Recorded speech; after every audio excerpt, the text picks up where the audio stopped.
Happy Friday, Fog Entertainmentites, and we are back with another episode review of Power Book 3 Raising Kanan Season 4, Episode 2. Are you ready? It's called It's All Love. It's Episode 2 of Season 4. Last week was the premiere, but let's not beat around the bush. Let's just dive straight into the episode, and pretty much immediately straight into the episode, we get Jukebox in the army. Into some Jukebox in the army up. We get montages. 1, 2, 3, 4. 1, 2, 3, 4. Guy gets put out the army because he had some gay magazines. And she's like, "No one's worried about your ass, Darnell." She then leaves, goes to college, and meets up with her old butter friend, and they get it on. But yeah, then she returns back to Southside, Jamaica, Queens, and hugs her family, and that's pretty much Jukebox's arc for this episode. If anybody cares about it, then you leave it down below. And I do care about Jukebox, and I like the fact they hit 50 Cent narrating, saying like, soldiers are made, but killers are born. And I like that. I like when 50 Cent narrates on the episode. It makes it feel more important. But I tell you what, like he basically narrates over every episode, doesn't he?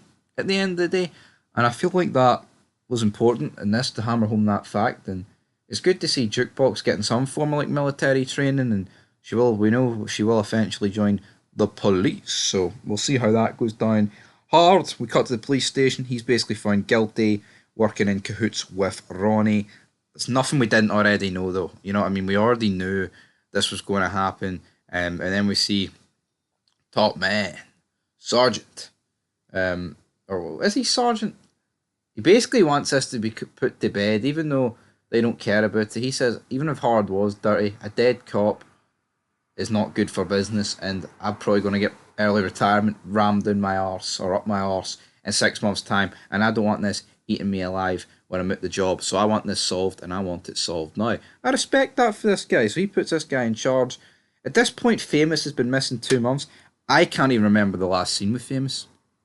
Like, he was in episode 1 of this season, but most of that was flashback. When did Famous disappear? Why, fuck. Did he not make a deal at the back end of season 3? With his mother? Well, they had him dead to rights. I can't actually remember. So maybe Famous has made a deal and he's in protective custody. I don't know. But the police are looking at him, so who really knows? But Hard, is he going to be...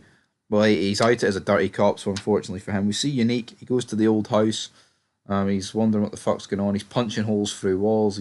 He's looking across the south side, Jamaica, Queens. He then finds his girlfriend, ex-girlfriend, whatever, the one that he has a kid with, and he punches himself thinking, for fuck's sake, what am I going to do? This is going to be awkward going up to her and saying, I'm back. But you know what? He was in a coma, so that's all good for him. We then see Lou. He's out of rehab, so there's me thinking he's leaving New York in the promo, and it turns out he's left rehab, but I just assumed he was already out of rehab. But I assumed wrong. As Penn said in Under Siege 2, assumption is the mother of all fuck-ups, and I got it wrong. Big time wrong. But he gets out of rehab, he talks with the guy, he's like, don't know about this, and the guy's like, how about you go speak to B-Rilla? Speaks to B-Rilla, the guy in jail, he's like, you know what, if you agree to start singing and rapping again, I'll have you here by the end of the day. Gets him out by the end of the day. Losing, drinking water, everyone else is drinking whiskey. That ends the episode from his side of things. Crystal and Kanan, what about their relationship? This doesn't do anything for me. She's like, I want to be a mother, Kanan. He's like, I paid for it the last time. Don't worry about it. I'll pull out. Pull it. Don't pull it. Condom, wank, jobby, shite. What is there to say here? Kanan's pull-out game is weak. Crystal wants to be a mother. It's destined for an absolute disaster. I can't even recall what's the name of what's the name of Sean's mother in the original Power, but I don't think it is Crystal. I'm pretty sure I did a bit of research into it. It's going to be somebody. He says Aisha's a hood rat. It probably end up being her, but I don't know. Crystal in season 3 just came across so unlikable in Butter. But now she seems like mature beyond her years, put it that way, wanting to be a mother, and she's like, she calls out Ken and says, Just because you and your mother have a shite relationship doesn't mean me and my kid's going to have that, which I thought was pretty funny. We see Raquel and Kanan meet with Pops and Snap. Again, what is there to really say here? They meet. Raquel, like, what was the fucking point of Raquel even being there, to be honest? Pops was like, this meeting's really between me and Kanan. Me Snaps and Kanan.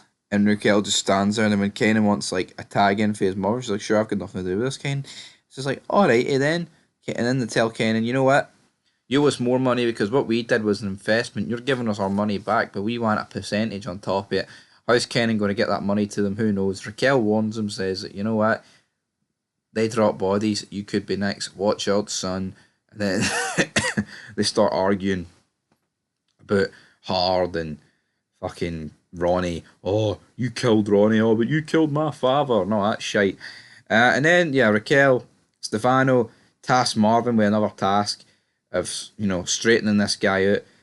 Guy's like, you know what, you can't kill me. I'm indestructible. Marvin kills him. Then Jukebox, like, at that point, returned home. Oh, reunite it with Marvin. Brilliant. Stefano, though, we'll see how that goes. The Chinese, they're not doing too good there because the guy's nephew tried to steal Blow, which Marvin made him drop his drawers for, which is funny. Raquel then gets pressed for 20% by the Koreans, I believe. And then the episode pretty much ends with just Unique killing Raquel's lawyer, attorney, whatever you want to call him. I thought it was better than episode 1, but it wasn't particularly great, dare I say. So, yeah, I'll give the episode... What am I going to give it? I'll give it a...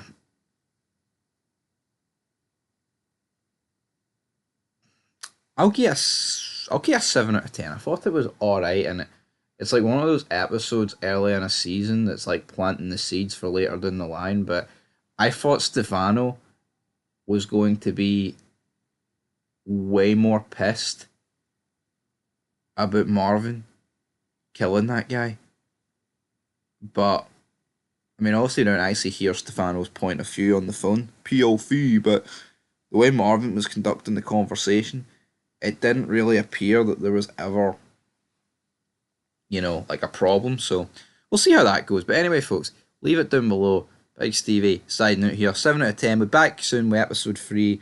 It's promo. We'll break that down and all that good stuff. And hopefully we get some news on Force. Season 3, final season. Because for whatever reason, nothing's getting fired out. And I'm not a fan of it. We need more news. We need more news, people.